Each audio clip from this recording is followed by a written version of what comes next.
viewers, I'm your host Uzma Jafri with another episode of South Asia Focus. Let's begin the show.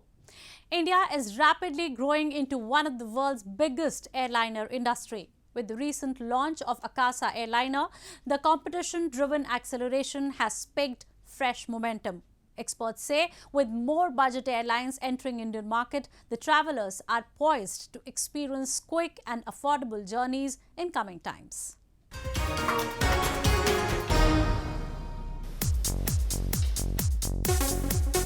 A consistently ascending trajectory of India's aviation sector has paved way for a competition-driven acceleration amongst the country's airliners. Akasa Airline, the country's latest entry into an established and competitive airline industry, set off its commercial operations with its first flight on the Mumbai-Ahmedabad route.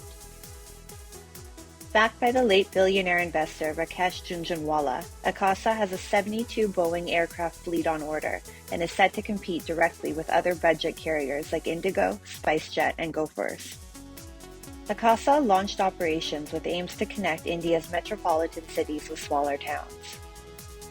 Their strategy was created in line with the government's regional connectivity scheme, which was designed to make airline travel available to common citizens at affordable prices.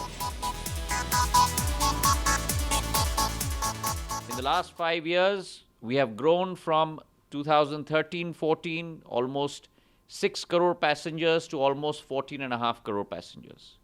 We forecast by 2027, India will have 40 crore passengers per year. That's the kind of phenomenal growth. And if that phenomenal growth has to be made possible, it can only be made possible by a number of players coming into the sector. Currently, there are 9 scheduled airlines operating in India, the biggest being Air India, Indigo, SpiceJet, AirAsia India, Go First, and Vistara. In a major challenge to the existing players, in January of this year, the Tata Group secured control of the state-run carrier Air India in a $2.4 billion USD equity and debt deal, ending years of struggle trying to privatize the financially troubled airline. 3 years after being grounded due to a cash crunch, Jet Airways is also back in business as well. The airline is expected to resume its commercial operations from September. The Ministry of Civil Aviation, which has welcomed such growth and expansion, expects the fresh competition to generate 100,000 new jobs in the next 2 years. Travel restrictions during the coronavirus pandemic had severely affected the industry. With the easing of restrictions, India's domestic air travel has made a sharp recovery, with airlines flying over 57 million passengers in the first half of this year, up by 238% from last year. India is seeing a phenomenal revival post-COVID restrictions. Though the industry started very slow, but it picked up the momentum and it's in full swing. If you see that aviation market, Indian aviation market is the 4th largest next to US, China and the UK. Now soon we are expecting that the India will overtake even the UK. Now government because of the UDAN scheme, airlines started operating more than 600 routes, and because of this more than 10 million people have benefited, and it's expected next 2 years it will double more than the present figures of 10 million. Observers say the sky is the limit for the aviation sector in India. The Airports Authority of India, the implementing agency, has awarded 948 routes under the Regional Connectivity Scheme, from which 405 routes involving 65 airports have been operationalized as of March this year. With more routes and airports opening up, the airline industry is set to witness robust growth. This brings more investment opportunities for the country, thereby also enhancing the employment potential as well. This is another rapidly developing story of Brand India. Moving on. The story that is creating ripples in newsrooms and top political circles world over is China's satellite and ICBM tracker ship Yuan Wang 5 getting docked in Sri Lankan waters at Hambantota port. While some call it Beijing's response to Washington's growing assertiveness in South China Sea and Taiwan, others believe China is leveraging its clout to contain New Delhi's strengthening camaraderie with Colombo, especially in the backdrop of the unprecedented economic crisis that Sri Lanka has plunged into, and India providing it all necessary support to keep it afloat.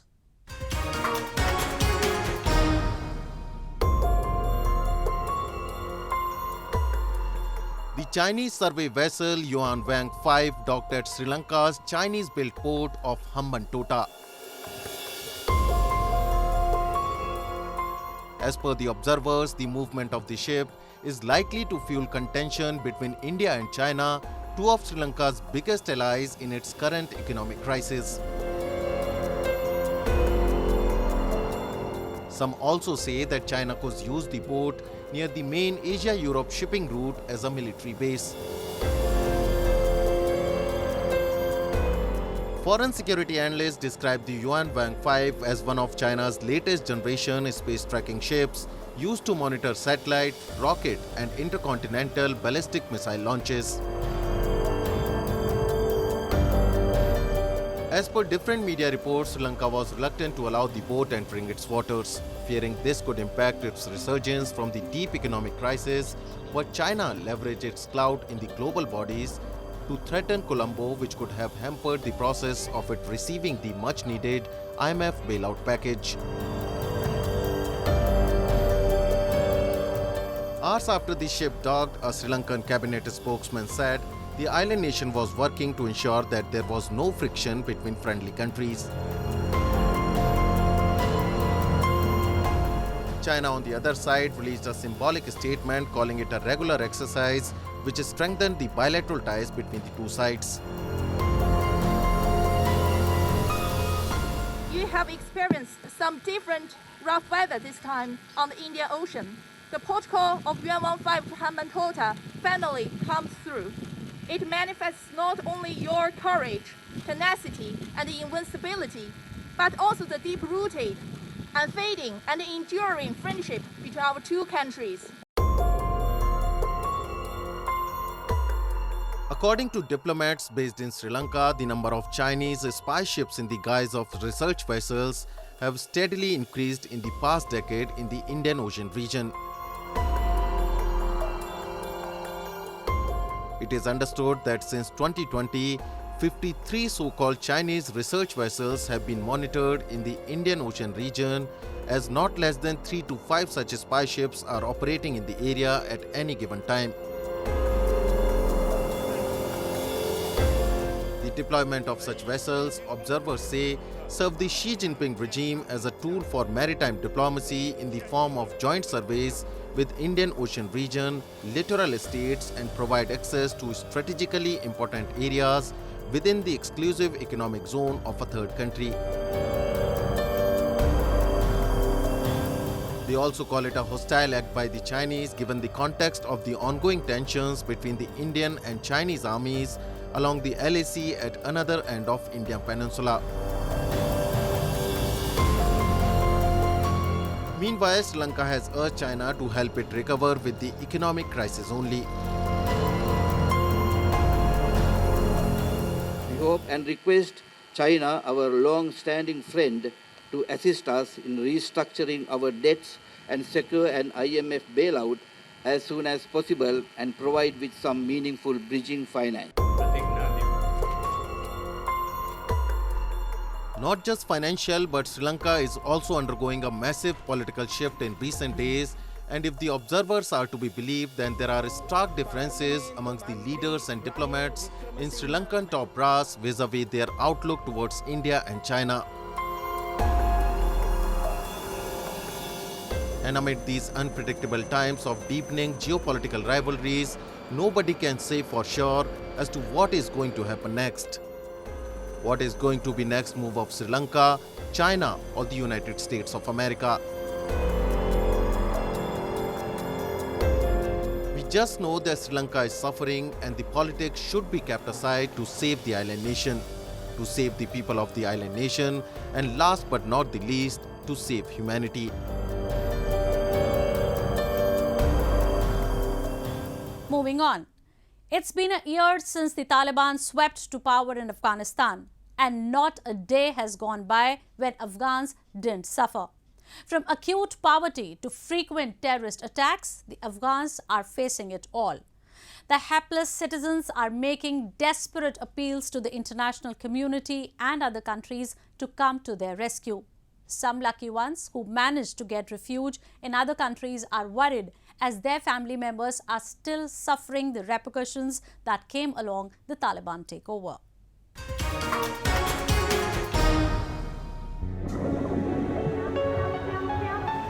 Stroke by stroke and meter by meter, these Afghan women are weaving their fresh journey of freedom after their fortunate escape from Taliban-ruled Afghanistan.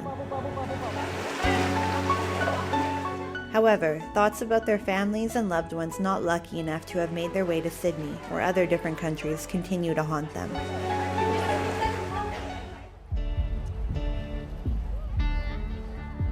The news stories of continued women's rights violations, the Taliban's return to their previous hardline modus operandi, and escalated violence in the war-torn country compound their fear. Their fears are well-founded. Thousands of miles away in their native country, the human rights situation becomes more grim by the day.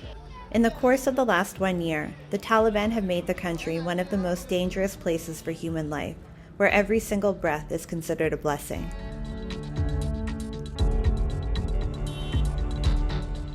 Under the 1-year Taliban rule that began amidst chaos and uncertainty last year, all that the country has experienced is a subjugation of rights, state-imposed restrictions, targeted killings, and a spike in the number of terror attacks.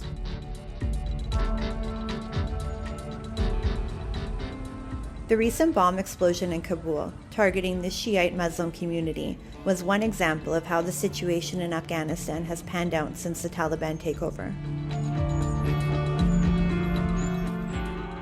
The fact that explosions have been occurring in Shia mosques, that Shias are being targeted in Talibanized Afghanistan should not surprise anybody.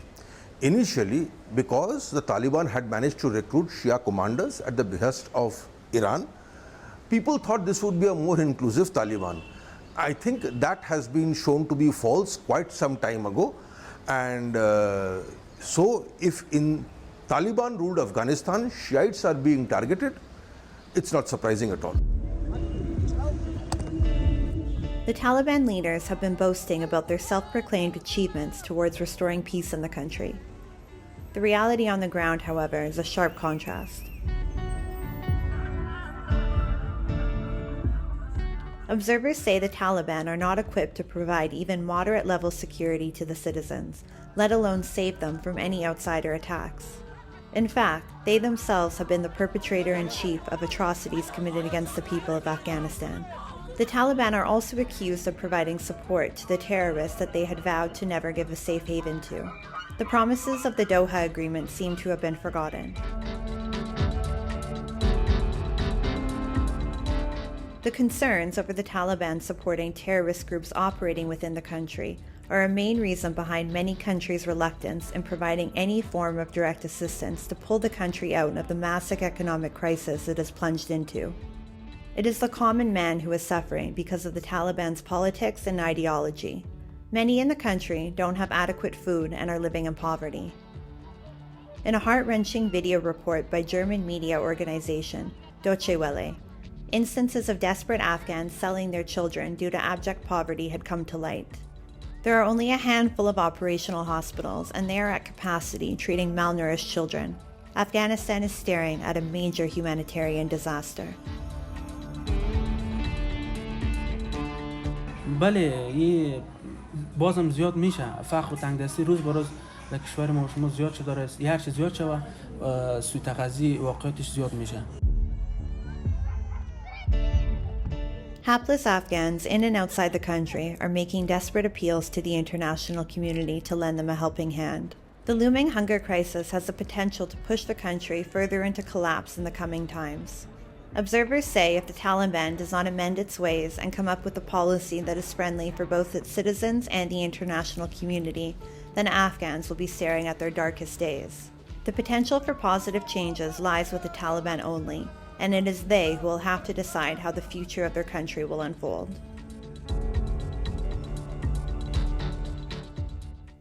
Time now for Asia This Week. Stories from across the continent.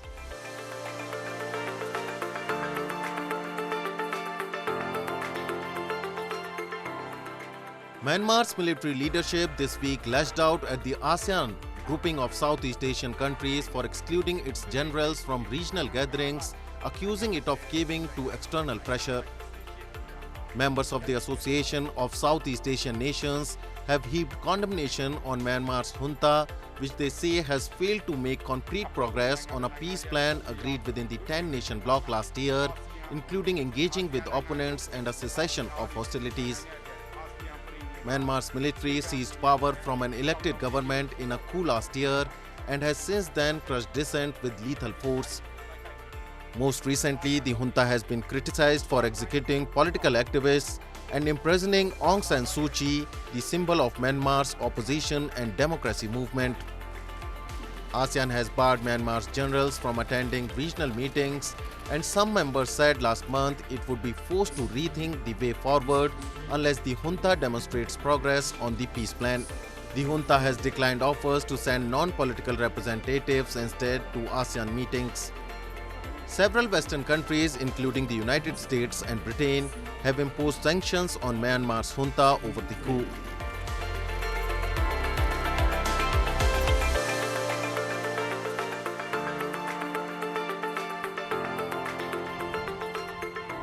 On a row of greenhouses around 31 miles from Taiwan's capital of Taipei, vanilla farmer Seng Sin Fu is overseeing the installation of dozens of solar panels, part of a renewable development plan that could help the island resolve its energy needs without sacrificing its scarce farmland.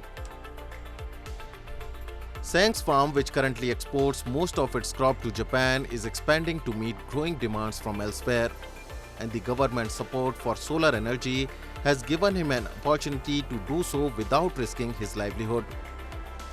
The use of distributed solar panels installed on walls and rooftops has become an increasingly popular option for regions where the land is at premium. Taiwan provides generous subsidies for rooftop panels, and the government is also obliged to buy the surplus electricity they produce, providing Seng's greenhouses with a vital new earning opportunity.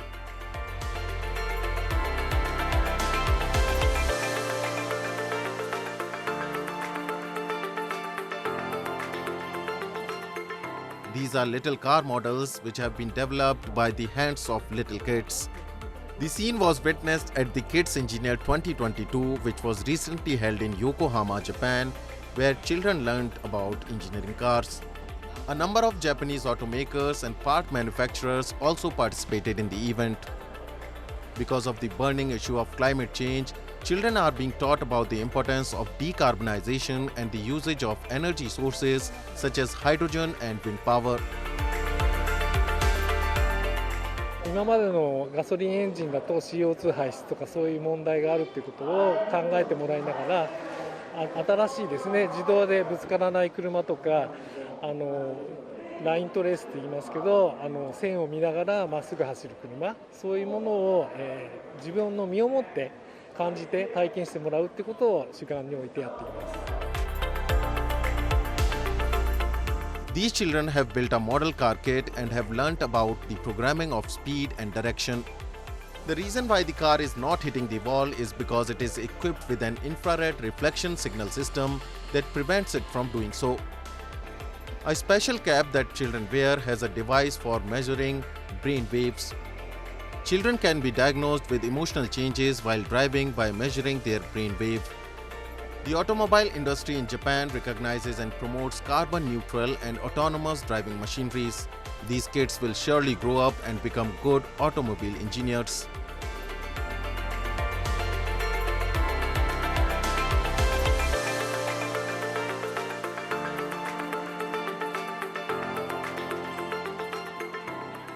Excavators and drain pipes are the latest inventions in sewage machinery.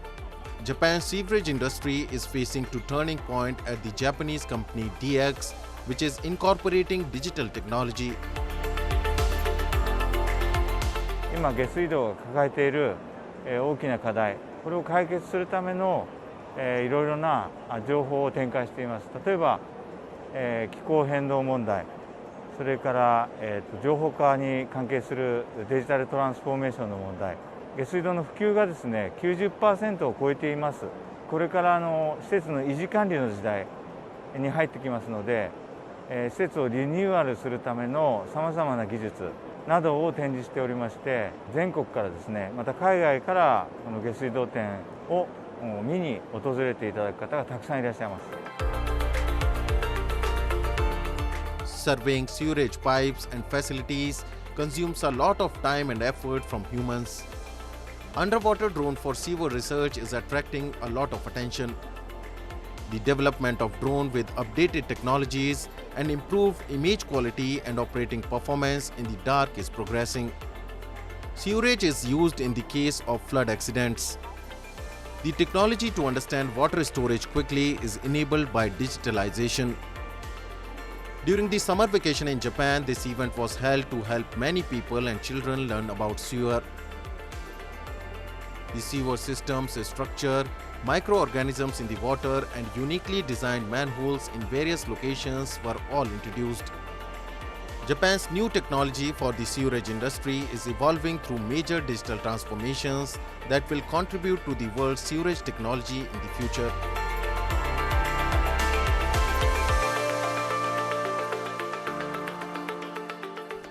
Indians recently got soaked in the vibrant celebrations of the much-awaited Krishna Janmashtami festival.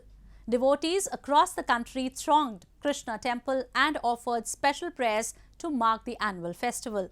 Krishna Janmashtami is celebrated to mark the birth of Lord Krishna. He is believed to be the 8th incarnation of Lord Vishnu and is revered across the country.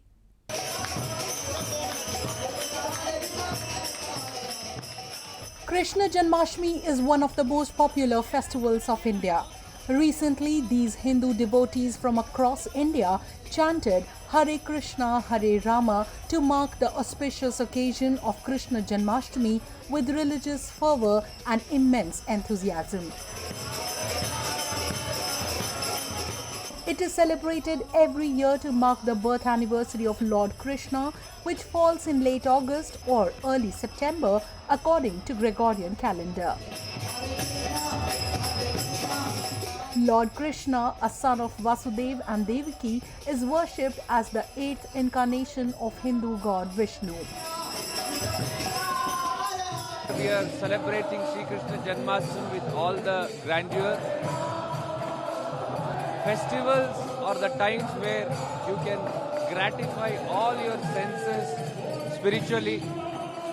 Lord Krishna is adorned with a special Sri Vrindavan Krishna Alankara, which is a feast to your eyes.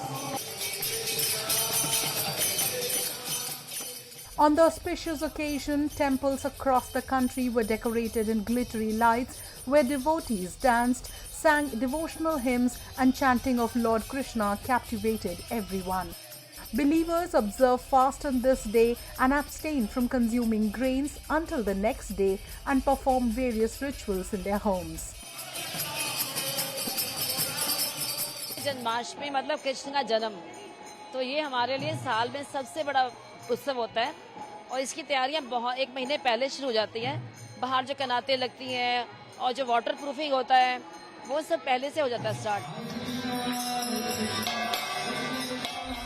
The festivities reach climax at midnight as it is believed that Lord Krishna was born at that hour.